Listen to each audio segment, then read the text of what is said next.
di sini sudah ada satu pertanyaan dari Bapak Sola Putar ya. Mhm. Apakah pada zaman Tuhan Yesus juga menggunakan kitab Deuterokanonika? Ini silakan mungkin Pak Katso atau Bang Gia. Kalau saya menanggapi dari sisi sejarah dulu nih ya. Mhm.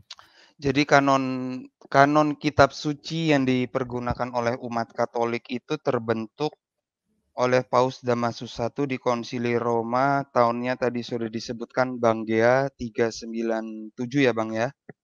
Iya. Nah, Ya, betul. itu terbentuk di tahun itu. Kanon kitab suci resmi Katolik pertama kali. Begitu ya. Terus kan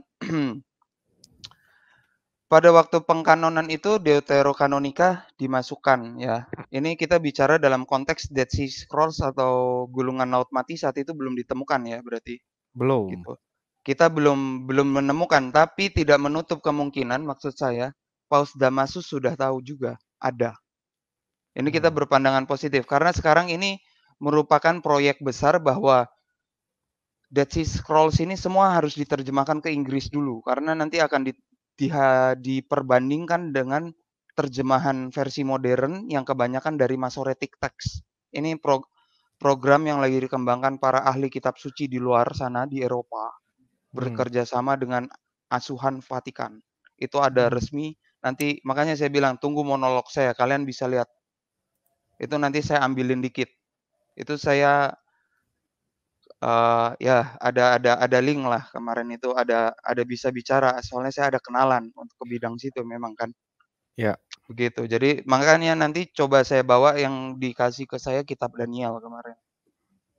Tapi kalau memang berarti itu Dead Sea Scrolls nanti pada akhirnya bisa diterjemahkan semua ke Inggris, maaf, berarti terbukti Deuterokanonika dari zaman Yesus sudah digunakan. Karena di Dead Sea Scrolls itu ada, Deuterokanonika tuh ada. Ya. Gitu loh, maksud saya. Jadi kita pakai logika berpikir yang sehat gitu ya. Kita pakai logika berpikir yang sehat, penemuan Dead Sea Scrolls itu sudah banyak menunjukkan gitu loh arahnya. Dia dekat nanti ke zaman Yesus. Karena itu kan sampai dia perkiraan waktu penulisannya sampai 100 Masehi, Dead Sea Scrolls. Gitu loh. Itu udah melampaui masa hidup Yesus. Yesus kan wafat tahun 33 kurang lebih ya. Nah, kalau ini penulisan Dead Sea Scrolls mencapai masa ini, berarti pada masa Yesus hidup ini sudah dipakai secara positif definitif gitu loh. Dan itu ntar akan memperkuat, saya rasa, kanon kitab suci Katolik sendiri. Bahwa Deuterokanonika harus termasuk gitu loh. Jadi Kan karena kalau kita lihat sejarahnya Deuterokanonika dibuang kan itu baru ada di tahun 1500-an. Reformasi Lutheran itu, Pak. Iya. Jadi si Luthernya Deuterokanonika. sendiri kan pastor Katolik, jangan lupa loh, Pak. Dia pastor dari Ordo Santo Agustinus. Maksud saya. Dia itu pastor Katolik dari Ordo Santo Agustinus. Jadi awalnya dia juga memakai Deuterokanonika. Kalau secara sejarah hidup dia. Nah, nanti dia mengalami yang namanya pengalaman dalam menara atau Turmolepnis itulah baru terjadi reformasi yang dia keluarkan 95 dalil dan seterusnya. Tapi kalau lihat latar belakang sejarahnya Luther sendiri kan dia pastor. Ya, mantan Romo lah ya. Iya, mantan Romo. Dan ini informasi tambahan dari Bang Gea juga Septuaginta. Septuaginta itu yang pekerjaannya Hieronymus memuat Deuterokanonika. Penterjemahan secara resmi lagi ya kan itu ada Iya, istilahnya tuh mandat begitu ya dari Paus Damasus iya, I kan. Nah, kepada iya, Santo Jerome begitu untuk menerjemahkan ya ke dalam bahasa Latin yang kita kenal dengan Vulgata ya, Bang ya. iya, betul. Nah, itu semua memuat Deuterokanonika. Jadi kalau yang tadi persepsi kita coba kita jelaskan secara sistematis, berurutan dari yang paling tua, itu nanti kelihatan sendiri yang Ya. mana gitu loh yang lebih sesuai dengan jalan sejarah, tidak melompat loh ya. Iya. Kalau orang yang mempelajari secara akademis dengan baik kan tentu dia tidak akan melompat-lompat kalau belajar, maksud Iya. saya. Kayak orang dari SD kelas 1, kelas 2, kelas 3. Kan begitu juga kalau kita belajar dari gereja perdana, bapak-bapak gereja, terus melangkah terus sampai sekarang. Perkembangannya gimana? Ini Iya. baru yang namanya kita belajar sejarah gereja. Bukan nanti kita belajar tahun 0 sampai 33 Yesus hidup. Terus kita ambil tahun 300 tahu-tahu. Nanti tahu-tahu saya sukanya tahun 1000. Nggak bisa begitu kalau belajar sejarah gereja kan. Nggak bisa suka-sukanya ya, tapi Nggak harus bisa suka-sukanya, harus ikut paduannya magisterium itu, Pak, makanya saya bilang tadi. Apa yang diajar para rasul terus dibawa terus perkembangannya. Iya, Itu kenapa kita agak beda dalam arti tertentu. Iya, artinya di sini kan harta karun gereja sendiri ya, yang mana adalah ajaran-ajaran atau bisa disebut paradosis tadi, itu terpelihara dengan baik di dalam gereja Katolik sebagai harta karun ajaran iman kan begitu ya. Iya, betul. Oke, mantap. Nah, mungkin ada pertanyaan lagi kawan-kawan, silahkan tuliskan pertanyaan kalian semua di kolom komentar ini ya, kolom live ini. Jadi nanti bisa saya bantu untuk bacakan dan saya sampaikan ke Abang Katsu sebagai narasumber kita. Oke, tadi mungkin Bang Gia juga ini ya Ada sedang urusan kali. ada urusan begitu, jadi meninggalkan sini tidak apa-apa. Nah, kita lanjut ya kawan-kawan ya, berkaitan dengan keotentikan gereja Katolik itu ya. Selain daripada yang tertulis ya Bang, ada yang tadi kan yang tidak tertulis gitu. Mungkin bisa diuraikan sedikit, kira-kira apa saja sih yang tidak tertulis itu tetapi tetap diteruskan hingga saat ini gitu? Mungkin yang Abang ketahui apa saja gitu?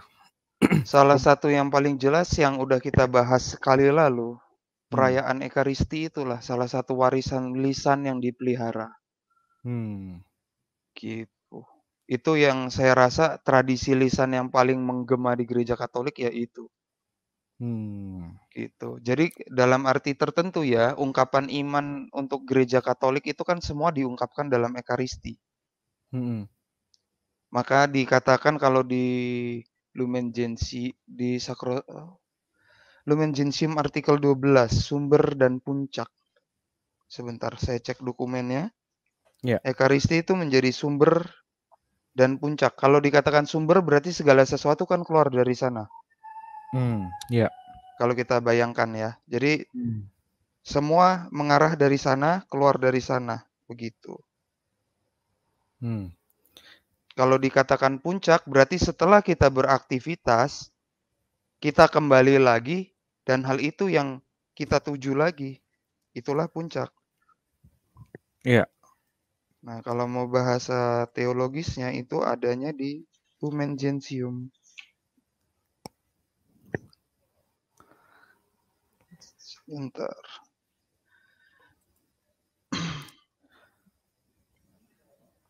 Oh, ini Orientalium. Apa? Ini agak keluar dari tema jadi belum saya kopikan.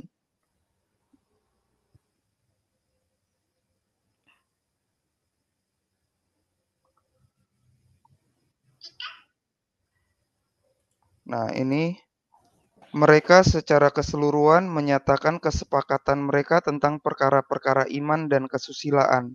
Sebab di bawah bimbingan wewenang mengajar yang suci dan dipatuhi dengan setia, umat Allah sudah tidak menerima perkataan manusia lagi, melainkan sesungguhnya menerima sabda Allah.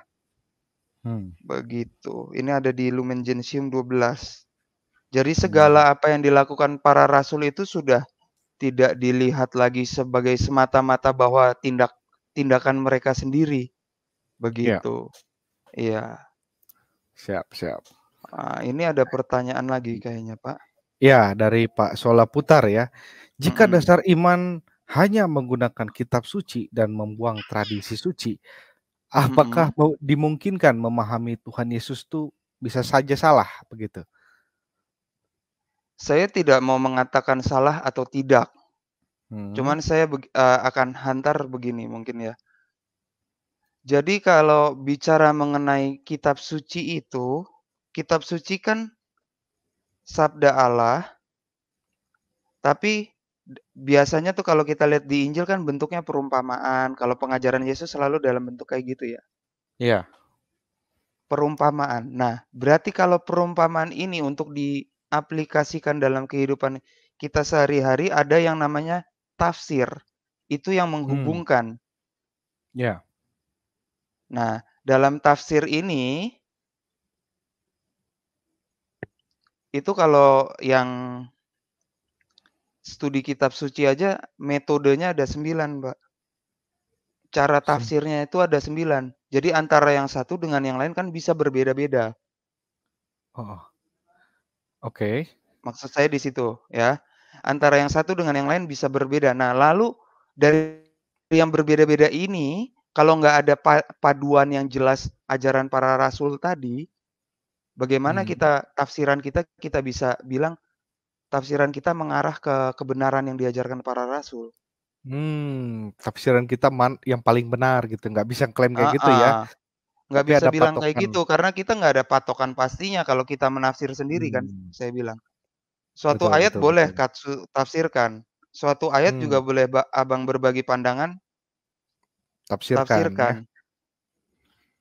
Tapi ketika itu akan dijadikan pengajaran, berarti kan yang mau terima banyak nih, Pak. Iya. Tolok ukurnya apa ini pantas? Kalau buat gereja Katolik, ialah ajaran para rasul. Patokan utamanya. Itulah tradisi tadi. Ya. Yang udah dicatat-catat sama muridnya para rasul, terus dicatat ulang, diturunkan. Nah, itu acuan utamanya. Ya, ya.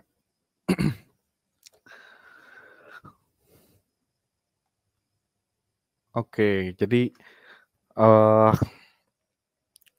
kalau untuk menafsirkan ayat dari kitab suci sendiri, itu kan kita tidak bisa, langsung tafsir dan menganggap kitalah yang paling benar dalam menafsirkan begitu ya. Perlu ada yang namanya tadi,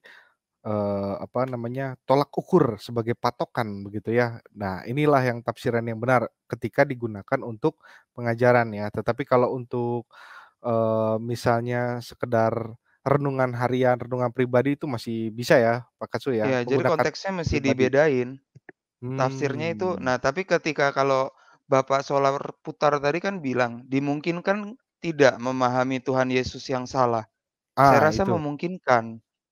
Kalau sangat lihat besar lagi posisi ya? begitu, sangat besar karena kan kita menafsir dari selera pribadi nantinya. Kalau ketika kita bicara ini gambarannya kita lepasin nih magisterium, Ya. acuan tolok ukur tadi kita lepasin semua. Dan kita sudah punya contohnya di yang kemarin sepertinya ya. Itu pemahaman yang tafsir yang salah sekali tentang Paskah gitu. Oh, iya, jadi Paskah tidak alkitabiah, padahal Heeh. sebenarnya kan itu Karena apa itu saya rasa tidak mengacu ke satu tolok ukur yang jelas. ya. Jadi Dia mengartikan kemarin tadi Paskah menurut pribadi dia begitu. Gitu. Tapi kalau menurut ajaran resmi Gereja Katolik kan ternyata salah, Pak. Siap siap. Benar nggak? Contohnya ya, bukan saya bermaksud menyudutkan pribadi tertentu, tidak. Tapi karena kemarin juga kita berangkat dari tafsir yang salah dan kita luruskan. Nah, itu contoh tuh. Kalau orang menafsir lepas dari magisterium. Nah, nanti pendengar bisa menilai sendiri kalau tafsir salah itu pantas diajar ke orang atau tidak. Saya tidak mau menghakimi di sisi situ. Iya. Tapi secara ilmiah saya jawabnya begitu, Pak. Ya. Jadi kalau tafsir yang ada magisteriumnya sebagai tolak ukur itu tafsirannya lebih bisa dipertanggungjawabkan ya Bang ya, secara Nah, akademik bisa, begitu, iya. secara iman rasuli juga bisa begitu kan. Artinya Iya. udah pasti nihil obstat lah gitu dan imprimatur begitu ya kalau sesuai Iya. dengan magisterium gitu kan. Kalau Nah, dalam ini yang kalau dalam gereja Katolik pun sudah dibilang tafsir yang tadi sudah oke, sudah mendekati, itu kan nanti masih di-counter lagi, bagaimana kamu mempraktekkannya. Lihat itulah Katolik. sangat kritis, sangat harus. Karena apa ujung-ujungnya? Allah adalah kasih. Jadi mungkin omongan ajaran kita benar, tapi praktek hidup kita salah. Itu juga bisa masih, Pak. Begitu loh. Itulah Katolik tapi. Itu Katolik mengajar kayak begitu. Iya, berarti Makanya nggak cuma nggak sekedar cukup interpretasi, tapi juga nggak cukup praktek dalam gitu. tataran interpretasi. Mantap. Jadi nggak cukup untuk sekedar baca, saya paham, saya yakin, kemudian saya beritakan gitu ya, tetapi juga Iya. lu ngelaksanain nggak gitu kan. Kalau cuman Nah, sekedar begitu. ngimanin doang mah siapa juga bisa gitu, tapi melaksanakan tidak gitu kan, seperti yang tertulis dalam Alkitab sendiri ya, Bang, ya? Iya, Gitu. betul. Nah, untuk mempertegas lagi biar lebih gampang, mungkin saya kasih gambaran begini nih, Pak. Kenapa sih yang namanya tradisi, suksesi apostolik, magisterium tuh penting? Bapak pasti pernah kerja di perusahaan atau teman-teman yang hadir juga pasti pernah kerja kan di perusahaan. Iya. Kita gambarannya sebuah perusahaan aja sebagai gereja Katolik. Yang namanya perusahaan pasti punya CEO kan. Kalau gereja Katolik CEO-nya Yesus Kristus. Ya. Direktur utama Paus. Manajer utama uskup-uskup. Ya. Nah, kalau Bapak ketika kerja suruh mempromosikan produk itu perusahaan, Bapak saya tanya, dikasih katalog nggak, Pak? Dari Oh perusahaan iya. itu? Iya Kasih dong, kan? biar lebih gampang, biar lebih Di-training dulu nggak, gampang. Pak? Saya tanya, Oh iya training jelas, dulu nggak? Training 3 harus, bulan Kak. kan? Nggak lulus Heeh. pecat kan? Nah, Iya. nggak lulus pecat kan? Nah, itu kurang lebih kenapa harus pegang magisterium, Pak. Buat jaga Oh. itu katalog, Pak. Benar, supaya Kalau sesuai enggak, dengan entar Bapak bawa katalognya orang lain kan yang untung perusahaan lain. iya, Memang benar. gambarannya agak duniawi, tapi saya mau menggambarkan bagaimana kurang lebihnya. Jangan dinilai dari sisi duniawinya. Tapi katalog itu ketika diacak-acak orang, apa masih bicara tentang perusahaan yang sama? Beda dong, Beda kan? beda tuh. Kalau Heeh. katalognya saya ganti, saya tambahin produk saya sendiri gitu. Produk Katsu nih ada Mmm. kaos ini, ada Mmm. pensil ini, tapi produknya Mhm. Katsu. Mhm. Bapak sebagai CEO bagaimana? Udah tidak tepat kan, pasti Bapak panggil pulang kan, "Sini dulu anakku, kamu tuh marketing Iya. coba promosi yang bener." Mmm. Nah, kurang lebih Apalagi begitu, Kak. Heeh. komposisinya dicampur-campur, contoh kayak kecap gitu ya, Iya, komposisinya yang harusnya pakai iya. dicampur apa gitu kan, bahan lain Nah, oli misalnya begitu. kan, Heeh. Itu kan entar biar kacau, Pak. bener, jadi makin Begitu, nggak kenapa pas ya, itu gereja Katolik selalu bilang bolak-balik magisterium, tradisi, suksesi apostolik. Karena Iya, ada yang iya. tidak boleh dirubah dalam memahami iman mengenai Yesus Kristus.